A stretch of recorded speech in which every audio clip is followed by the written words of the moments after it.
दोस्तों, सैनिक RTI YouTube channel में आप सबका स्वागत है। आज हम बात करते हैं जो है works of calculation and science first year or trade. अब उसमें हम चैप्टर चौथे की बात करते हैं, अनुपात और समानुपात। उसमें हम पहले बात करेंगे अनुपात का। तो अनुपात क्या होता है? दो सजाती राशियों के बीच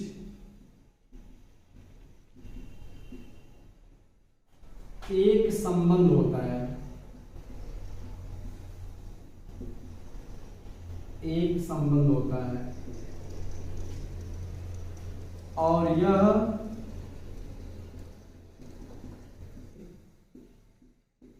एक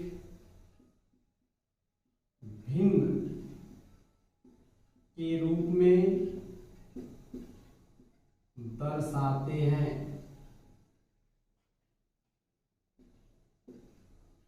यदि पहली राशि ए तथा दूसरी राशि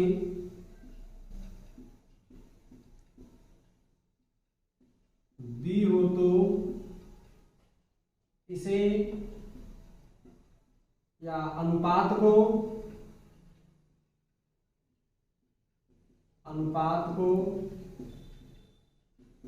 ए संबंधे भी से प्रदर्शित करते हैं, से प्रदर्शित करते हैं। इसमें ए को प्रथम पद कहते हैं और बी को द्वितीय पद कहते हैं,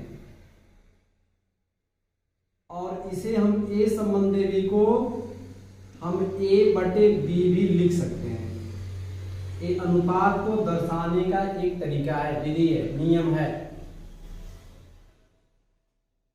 अब हम बात करते हैं अनुपात के प्रकार पर। तो अनुपात हमारा जो है निम्न प्रकार के होते हैं। अनुपात के प्रकार,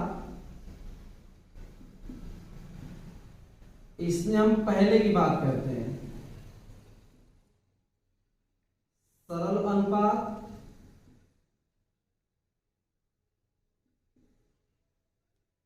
इसे इंग्लिश में कहते हैं सिंपल रेशियो।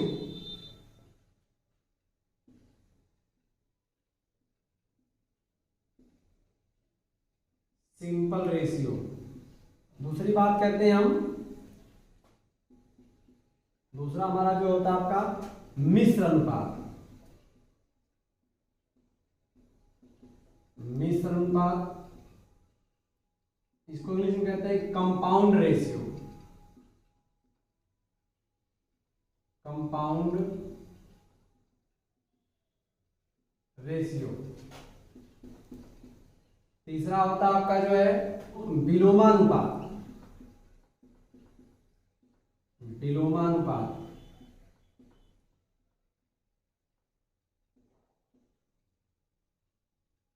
इसे कहते हैं इनवर्स रेशियो। Inverse ratio. और चौथे की बात करते हैं, इसे बोलते हैं वर्गानुपात। इसे कहते हैं डुप्लीकेशन रेशियो। Duplication ratio.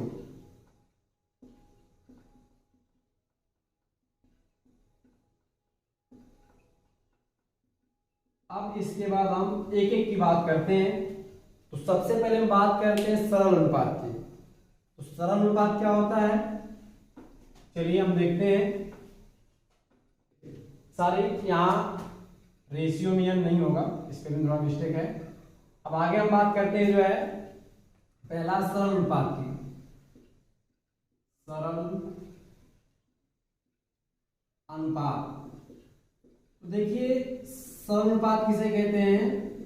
यदि दो अभाज्य राशियों के बीच में जो संबंध होता है, जो रिलेशन होता है, इस अनुपात को सरल अनुपात कहते हैं।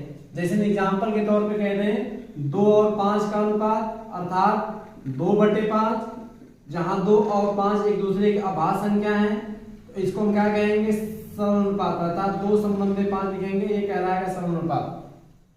हम कहते हैं 3 और 7 का जो रेशियो होगा 3/7, क्योंकि हम पहले बता चुके हैं कि 3/7 हमारा एक भिन्न है, और यही भिन्न ही हमारा एक रेशियो देता है, 3 और 7 में एक संबंध देता है जो इसके क्या करता है, अनुपात को व्यक्त करता है। तो अगर यहां से कह दें तो 3/7 हमारा क्या है, सरल अनुपात है। ऐसे जितने भी अनुपात दिए गए हों और उसमें पहली राशि और दूसरी राशि दोनों आपस में अभाज्य राशियां हो, अभाज्य संख्याएं हो, तो ऐसे राशियों को हम क्या कहते हैं, सरल अनुपात कहते हैं। दूसरी बात कहते हैं मिश्र अनुपात। मिश्र अनुपात का मतलब मिला हुआ। अगर दो अनुपातों को आपस में गुणा करके या भाग करके मिला लें तो उनसे जो अनुपात बन जाता है, ऐसे अनुपात को हम क्या कहते हैं, मिश्र अनुपात। जैसे एग्जांपल के तौर पे कहते हैं हम कि एक अनुपात हमारा जो है 2/3 का है, और दूसरा अनुपात, हम दूसरे अनुपात की बात करें, और दूसरा अनुपात हमारा क्या हो, 5/7 का हो, तो एक हम अनुपात क्या करें, इनसे बना लें 2/3 और 5/7 को अगर जब मिलाकर गुणा करके अनुपात बनाएंगे तो 2 5 10 हो जाएगा, 3 7 21 होगा। ये देखिए जो मिला हमें अनुपात 10/21, ये हमारा क्या कहलाएगा, मिश्र अनुपात। क्यों? क्योंकि इसमें 2/3 और 5/7 दोनों अनुपातों को मिश्र कर दिया गया, मिला दिया गया, एक नया अनुपात मिल गया आपका जो है 10/21। तो इन दोनों के मिश्रण से मिला है, इन दोनों को मिलाने से अनुपात मिला है, इसलिए कह सकते हैं 10/21 हमारा है मिश्र अनुपात। अब आगे हम बात करते हैं जो है विलोमानुपात। तीसरे की बात करते हैं विलोमानुपात। ये क्या होता है, देखें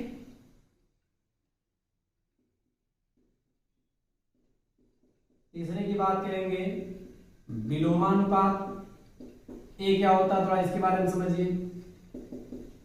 इनवर्स रेशियो, हम ये कह दें कि एक आपका अनुपात लिख दें ए संबंधे बी, अर्थात इसको हम लिखना चाहें ऐसे भी लिख सकते हैं, अर्थात a/b। तो कह रहे हैं कि विलोमा मतलब इसको उल्टा कर दें, इनवर्स निकालें। इनवर्स का मतलब इसको उलट दिया जाए। अगर ए और बी का अनुपात है, हम उलट कर अनुपात लिखेंगे तो बी और ए का अनुपात है बी संबंधे, और बी संबंधे ए का मतलब क्या होगा, बी संबंधे ए का मतलब होगा b/a। तो हम कह सकते हैं कि ए संबंधे बी का विलोमा अनुपात बी संबंधे ए होगा, जिसको हम b/a से भी लिख सकते हैं। तो कह सकते हैं किसी अनुपात को जो है आपस में चेंज कर दें, उसका विलोम कर दें, तो ऐसे अनुपात को हम क्या कहते हैं, विलोमानुपात। तीसरा हम बात करते हैं वर्गानुपात का। वर्गानुपात क्या होता है, चौथे की बात करते हैं भाई, सॉरी तीसरा नहीं चौथे की बात करते हैं वर्गानुपात। वर्गानुपात क्या होता है, यदि किसी अनुपात के पदों को वर्ग करके एक नया अनुपात प्राप्त कर लें तो ऐसे अनुपात को हम क्या कहते हैं, वर्गानुपात। एक बार पुनः सुनिए, किसी अनुपात के अनुपात को वर्ग कर दें या उनके पदों का वर्ग करके एक नए अनुपात को निकाल दें तो ऐसे अनुपात को हम क्या कहते हैं, वर्गानुपात। जैसे एग्जांपल के तौर पर हम लिखें तो इसमें हम कहते हैं 5/7 का वर्गानुपात। तो हमने बताया क्या कि इन राशियों का ये अनुपात में पहली राशि और दूसरी राशि का वर्ग करके फिर अनुपात निकाल लें तो ऐसे जो अनुपात मिलेगा वह 5/7 का वर्गानुपात होगा। जैसे हम यहां लिखें 5/7 का वर्गानुपात, ये क्या होगा हमारा, 5 का वर्ग करेंगे संबंधे 7 का वर्ग करेंगे। तो जानते हैं 5 का वर्ग कितना हो जाएगा, 25, अर्थात 5 का 5 में गुणा करेंगे तो 25 हो जाएगा। संबंधे लिखेंगे 7 का वर्ग करेंगे, 7 × 7 तो ये 49 हो जाएगा।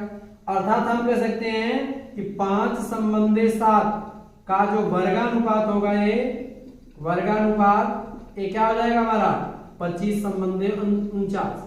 अब ऐसे ही हम कहते हैं कि अगर हम 4 संबंधे 6 का या 4 संबंधे हम 5 का कहते वर्ग अनुपात, तो अब इतना नहीं करना आपको, बस डायरेक्ट इस बात को कर सकते हैं 5 संबंधे 7 का वर्गानुपात अगर करने की बात करें तो देखिए बस यहां से क्या होगा 4 का वर्ग कर दो 16 संबंधे 5 का वर्ग 25।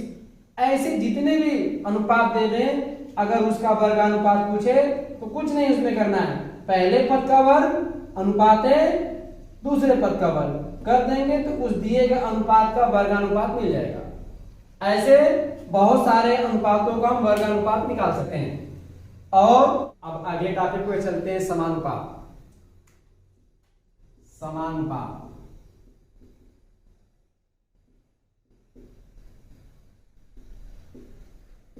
इंग्लिश में कहते हैं प्रपोर्शन। और ये होता क्या है तो आप पहले परिभाषा की बात करते हैं। यदि दो अनुपात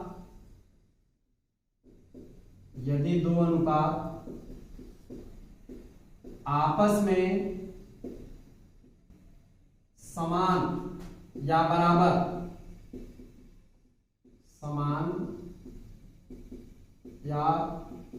बराबर हो तो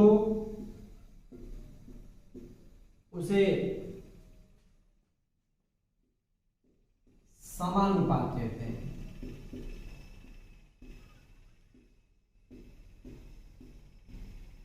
जैसे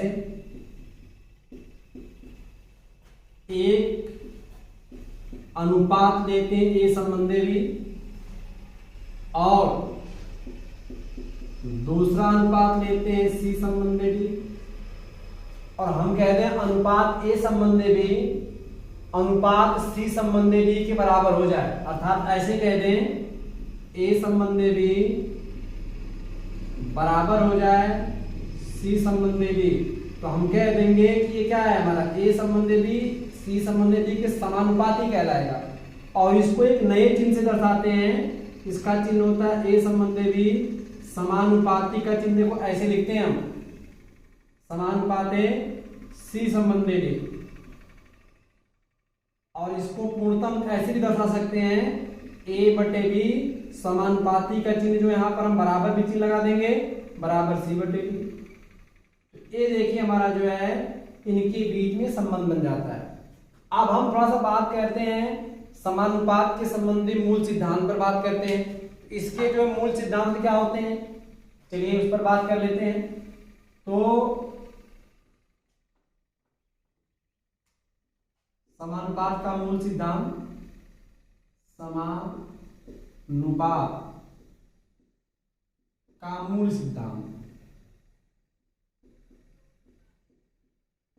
मूल सिद्धांत उसमें हम पहला बात करते हैं यदि ऐसे कह दें यदि ए बटे बी बराबर सी बटे डी हो तो यदि ए बटे बी बराबर सी बटे डी हो तो यहां से हम लिख सकते हैं पहला चीज ए इंटू डी बराबर बी इंटू सी, पहला संबंध। इसका आपस में तिरिया गुणा कर दें तो इसके मान में कोई अंतर नहीं आता है।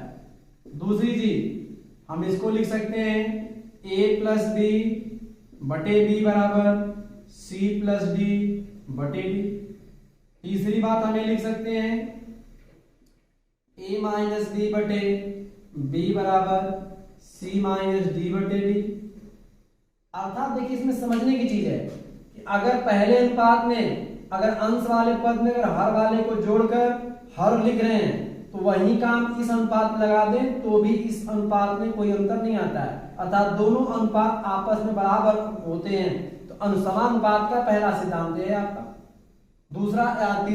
तीसरा संबंध जो आपका बनता है कि अगर a बट माइनस बी बटे बी लिखे इधर भी वही सेम यूज करना पड़ेगा, सेम रेशियो सेम संबंध इसमें यूज करेंगे c माइनस डी बटे डी।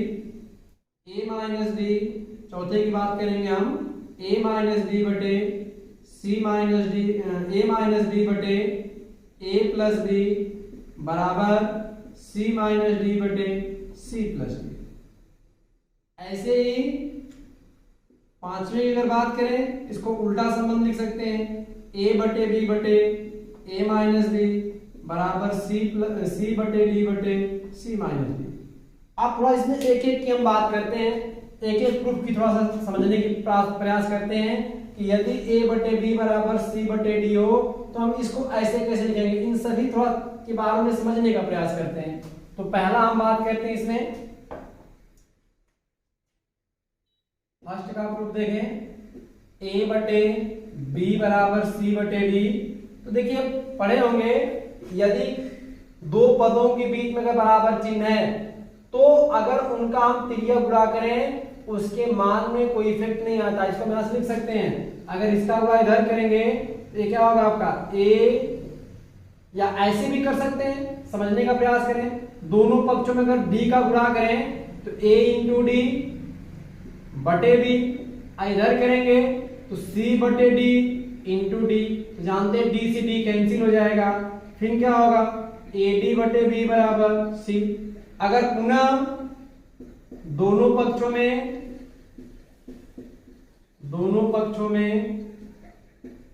बी से गुणा कर दिया जाए, बी से गुणा करने पर तो यहां से क्या मिल जाएगा, ए डी बटे बी, बी का गुणा कर रहे हैं तो गुणे बी करेंगे, बराबर हो जाएगा सी गुणे बी कह दें। ऐसे कहेंगे तो बी से बी कैंसिल हो जाएगा और होगा ए डी बराबर बी सी। ये देखिए पहले प्रूफ हो गया। अब अगर हम दूसरे की बात करें, सेकेंड प्रूफ की बात करेंगे, चलो इसको हटाते हैं, दूसरे प्रूफ की बात करें तो दूसरा प्रूफ यहां से क्या होता है आपका, कैसे करेंगे हम, ए बटे बी बराबर सी बटे डी है। अगर दूसरे की प्रूफ करेंगे तो हम क्या करें, जानते हैं यदि किसी समीकरण में यदि अगर दो पद आपस में बराबर हैं तो अगर उसके दोनों पक्षों में अगर एक ही पद जोड़ दे या घटा दे तो उसके मान में कोई अंतर नहीं होता है। जैसे एग्जांपल के तौर पर हम कहते हैं भाई 5 बराबर 5 लिखना सही है, लेकिन अगर यहाँ पर एक जोड़े 5 प्लस 1 करें, इधर भी एक जोड़ दें तो भी 6 बराबर 6 तब भी ये सही है, कोई दिक्कत नहीं। तो किसी समीकरण में अर्थात दो पदों के बीच में बराबर चिन्ह है, अर्थात दो पद आपस में बराबर हैं, तो उसके दोनों पक्षों में एक ही पद को जोड़ें तो जोड़ने पर उसके मान में कोई इफेक्ट नहीं आता। वही काम यहाँ करेंगे हम, दोनों पक्षों में अगर एक जोड़ेंगे तो यहां से क्या मिलेगा, दोनों पक्षों में एक जोड़ने पर तो जोड़ दीजिए एक, तो कितना आएगा, यहां से हम कहेंगे ए बटे बी प्लस 1, इधर कह देंगे दूसरे पक्ष में सी बटे डी प्लस 1। अब इसको अगर हम जोड़ेंगे तो होगा ए प्लस बी बटे बी, यहां कह देंगे तो सी प्लस डी बटे बी। ये देखिए हमारा सिद्ध हो गया दूसरा वाला। मतलब एक अनुपात अगर ए बटे बी बराबर सी बटे डी हो तो हम ये भी लिख सकते हैं ए प्लस बी बटे बी बराबर सी प्लस डी बटे डी, और हमने इसका प्रूफ भी आपके सामने दिखाया। अब हम आगे बात करते हैं तीसरे प्रूफ पर, तीसरे प्रूफ की बात करते हैं। चले तीसरा प्रूफ में हम क्या करेंगे, पहले दिया गया अनुपात लेंगे तो a बटे बी बराबर सी बटे डी दिया गया है। अब हमको क्या कह रहे हैं कि हम ये लिख सकते हैं a माइनस बी बटे बी बराबर सी माइनस डी बटे डी भी लिख सकते हैं। कैसे, अब देखिए यहां से हम वही काम, अगर एक पद दूसरे पद के बराबर या एक अनुपात दूसरे अनुपात के बराबर है तो हम एक दोनों पक्षों में अगर एक पक्ष में जो क्रिया कर रहे हैं अगर यहाँ कुछ घटाएंगे तो वही पद यहाँ घटा दें, इस मान में कोई अंतर नहीं देगा। एग्जाम्पल के तौर पर पहले समझे, हम कह रहे हैं भाई 7 बराबर 7 लिख दें हम, अगर इसमें से कोई संख्या घटा दे, 2 घटाएं और वही संख्या एकदम सेम इधर से घटा दें तो घटाने को देखेंगे तब भी दोनों बराबर होंगे। 7 में से 2 जाएगा 5, यहाँ भी 5 तो 5 5 के बराबर सही है। कहने का क्या मतलब निकला, यदि दो पद आपस में बराबर हो तो अगर उनमें से कोई राशि को घटा दें, दोनों पक्षों में सेम राशि घटा दें तो भी उसके मान में कोई इफेक्ट नहीं, वो आपस में बराबर ही राशियां होंगे, जो मिलेंगे बराबर होंगे। वैसे यहां पर देखिए हम यहां से कह देंगे अगर दोनों पक्षों में अगर एक घटा दें, दोनों पक्षों में से एक घटाने पर यहां से क्या मिलेगा, a/b -1 बराबर c/d -1। इसके बटे एक मान लो, यहाँ एक मान लो, तो ये गुणा करके ऐसे घटा सकते हैं। a इधर करेंगे तो a, इधर करेंगे -b, नीचे गुणा करेंगे तो b हो जाएगा। a कर देंगे c-d/d। तो तीसरा भी देख रहे हैं, प्रूफ हो गया आपका। अर्थात a/b बराबर c/d हो तो हम लिख सकते हैं a-b/b बराबर c-d/d। इसका प्रूफ सामने है आपके। अब हम चौथे की बात करेंगे, चौथे प्रूफ की। तो देखिए अभी आपने ऊपर तीसरा प्रूफ किया, दूसरा प्रूफ आपने किया था, दूसरा भी आपने प्रूफ किया था a+b/b। अभी ऊपर आपने दूसरा वाला प्रूफ किया है, बराबर है c+d/d। और तीसरा वाला भी प्रूफ आपके सामने है, क्या, a-b/b बराबर c-d/d। अगर हम इनका जो है आपस में, इसको अगर हम इक्वेशन फर्स्ट समझें और इसको इक्वेशन सेकेंड अगर ले लें, तो अगर दोनों का अनुपात निकालें, अर्थात अगर समीकरण 1 में समीकरण 2 का भाग करें, अब जगह शायद यहाँ नहीं है, थोड़ा ऊपर हम बात कर लें आपसे, इनको हम इधर मिटा देते हैं। तो यहां से बात करते हैं, अगर समीकरण 1 में समीकरण 2 से भाग करें तो यहां से मुझे क्या मिल जाता है, थोड़ा देखिए आप, a+b/b भाग करना है तो बटे लिखेंगे, किससे भाग करना, a-b/b बराबर कहेंगे इधर c+d/d, पूरा बटे कह देंगे आप c-d/d। थोड़ा एक चीज यहां समझते हैं पहले, हम कहते भाई एक भिन्न हो कोई पद हो, जैसे हम कहते a/b फिर इसके बटे c/d हो। तो देखिए भिन्न का नियम ये होता है, ऊपर के भिन्न को, जो ऊपर वाले भिन्न इसको वैसे ही रखते हैं, अर्थात a/b को a/b रखेंगे और नीचे वाले भिन्न को उलट देंगे, चेंज कर देंगे और बीच में जो होता है गुणा चिन्ह जाता है, तो हमें कह देंगे कि d ऊपर जाएगा बटे c, तो ये बन जाएगा a/b गुणे d/c, अर्थात इसको लिख देंगे ad/bc। सेम वही नियम यहां भी यूज करेंगे, तो हम यहां से हम लिख सकते हैं, क्या लिख सकते हैं, अब इसको समझने थोड़ा सा समझें। ये क्या होगा आपका a+b/b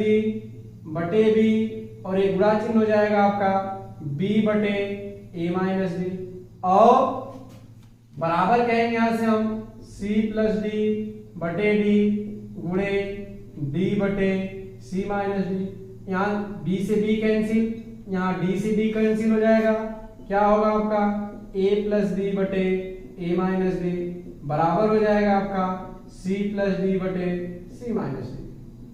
ये हमारे सिद्धांत के अनुसार हम कह सकते हैं कि एक भिन्न या एक अनुपात a/b बराबर दूसरा अनुपात c/d हो, इसको हम लिख सकते हैं a+b/a-d, मतलब अंश वाले पद में हर को जोड़ दें, फिर अंश वाले पद में से हर को घटाकर वही काम दूसरे वाले अनुपात का लगाएं तो उसके दोनों मान सेम आते हैं, उसमें कोई अंतर नहीं आता। ऐसे ही पांचवें की बात करें, पांचवें की नियम की बात करें तो पांचवा नियम यहीं से मिल जाएगा।